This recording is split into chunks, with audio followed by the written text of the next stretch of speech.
Hello everyone, MechFrog here. Today we're going to take a little break from the painting and stories to go back to one of my favorite Battletech Technical Readouts. In looking through the various Inner Sphere upgrades that happened thanks to rediscovered Starleak technology in the Technical Readout 3050, I noticed quite a few that were side grades at best, and a few that were absolutely not something I would consider an upgrade. This isn't a judgment of the mech in its totality, rather I'm looking at the nature of the change from pre-3050 to TRO 3050 design. So I've picked a few that I think are kind of the worst offenders. Before you comment, I understand the in-universe rationale that not all factories and all locations have access to all types of upgrades and technology. I'm actually quite fond of this aspect of Battletech, and that not every mech is min-maxed due to supply issues. So in many cases, you take the mech you have, not the mech you want. With that being said, I can already hear people sharpening pitchforks and wrapping furniture legs with oily rags to make torches. So let's get going. Number 5 on the list of Inner Sphere 3050 mech upgrades that were not upgrades is the Hoplite. This 55-ton mech almost got a pass for being so incredibly rare that a lack of upgrade would have been understandable. However, the upgrade from an AC-10 to an LB-10X does offer some flexibility in fire, as well as doubling the ammunition. It still carries just 16 standard heatsinks and has a standard engine, and does not make the leap into endosteel for its internal structure. Just one or a combination of these could have added a few extra tons for an energy weapon or two, and that would have helped the Hoplite considerably. Number 4 on our list is the Rifleman. I know it's a fan favorite, and it's one of my favorites from the 3025 TRO, but the 3050 upgrade ended up fixing one problem and making another arguably worse. Heat issues plagued the original 3N design, which adding double heat sinks did fix. However, replacing the AC5s with Ultra AC5s ends up pointing to a gigantic red flag that is only a single ton of ammo for both autocannons.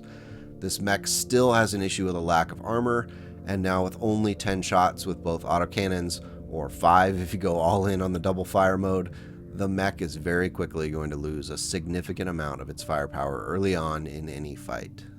So for that reason, I think it's a side grade at best. Number 3 mech on our list for 3050 mech upgrades that weren't really upgrades is the Jagermec. Similar to the Rifleman, the Jagermec is reliant upon these autocannons for a significant chunk of its damage output. It also suffered from the same issue of having very thin, paper-thin armor, requiring the mech to stay well out of the line of fire. The JM6DD upgrade goes all out with an XL engine and ferrofibrous armor. Though it does get a half ton of additional armor, it still leaves the mech with the armor of a mech 30 tons lighter. The replacement of the original AC5s and AC2s is great, and there's ammo for these weapons. However, if your mech cannot risk getting hit lest it be rendered into scrap in 1 or 2 turns, all the weapons in the world aren't going to help you win the battle. An obvious fix for this would be to pull the 2 medium pulse lasers and add 4 tons of armor to the mech, increasing its protection considerably. Number 2 on our mech list of 3050 upgrades that weren't is the Phoenix Hawk. This is a classic example of the folly of doing something just because you can. In the case of the Phoenix Hawk, the engineers at Earthworks apparently decided to take all the weight saved with a conversion to an XL engine and adding endosteel, and use it to add energy weapons.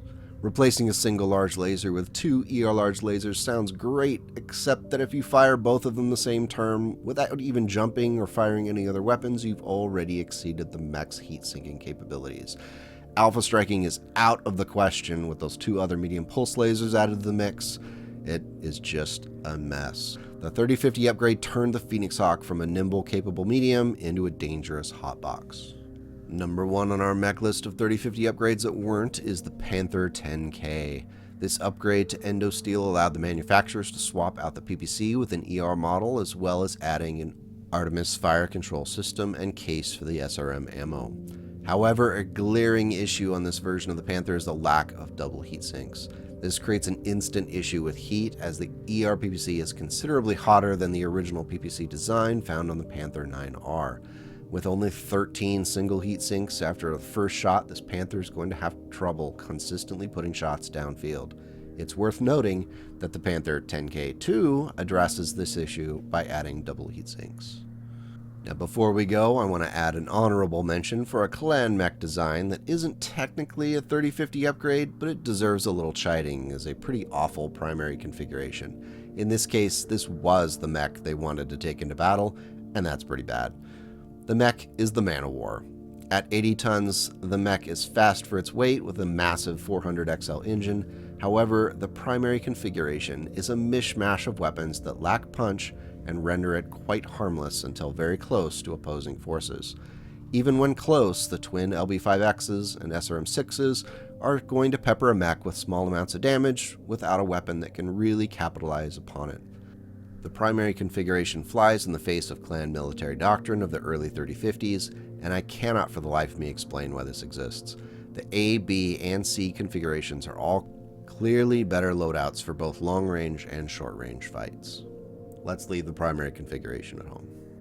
Well, that's my list. If there's a mech I missed that you think should have been on this list of 3050 upgrades that weren't upgrades, am I wildly off base with one or more of these picks?